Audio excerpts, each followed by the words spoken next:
Hello guys, कशा आहात सगळे. तर मी रेडी होत होती मूवीला जाण्यासाठी. हा प्लॅन अचानक बनलेला, कारण की हे चाललेले बाहेर मित्रांसोबत. तर मी विचार केला की चला मी पण आज थोडा मूवी बघून येते. तर मैत्रिणीला बोलली चल आपण मूवी बघून येऊ.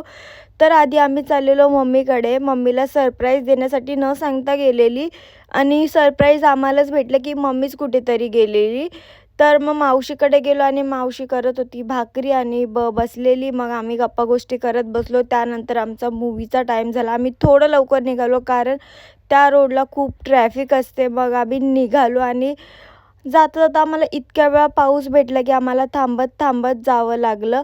पण क्लायमेट इतका सुंदर झालेला की मस्त वाटत होतं, आणि एकदम बारीक बारीक पाऊस होता. त्यानंतर तुम्ही या साईडला बघू शकता, इथे खूप सारे साड्यांचे शॉप्स आहेत, आणि आम्ही इथून साड्या पण घेतलेल्या आहेत. तुम्हाला पाहिजे तर तुम्ही घेऊ शकता जाऊन. त्यानंतर आम्ही पोचलो. बहुतेकांना हा मॉल तर माहीत असेल, पण आम्ही जास्त करून पनवेल साईडला होतो. पण मम्मीकडे गेलो म्हणून आम्ही एक्सपिरियाला गेलेलो.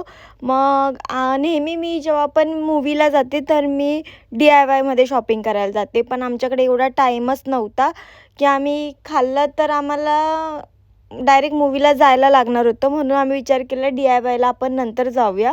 आता काहीतरी चाललो आहे तर पहिले खाऊन घेऊ, नाहीतर मूवीमध्ये मला भरपूर भूक लागते. आणि नेहमीप्रमाणे मी मॅकडीमध्येच जे पण असते ते, मला बर्गर वगैरे आवडतो ते खाते. पण मी फक्त फ्राईज खाल्ले आणि माझ्या मैत्रिणींनी बर्गर खाल्ला. ती जाऊन पटकन घेऊन आली. मग आम्ही खाऊन लगेच थिएटरमध्ये गेलो. आम्ही मूवी बघायला गेलो होतो हाऊसफुल 5. मूवी खूप छान होती, पण मला मूवी बघताना फर्स्ट टाईम झोप येत होती. ज्यांनी बघितली नसेल ते बघू शकता, मूवी चांगली आहे. आणि त्यानंतर मला खूप झोप येत होती, पण कसं तरी मूवी बघितला आणि झालं, आणि नंतर आलो आम्ही फायनली घरी. आणि ब्लॉग कसा वाटला ते नक्की सांगा. बाय.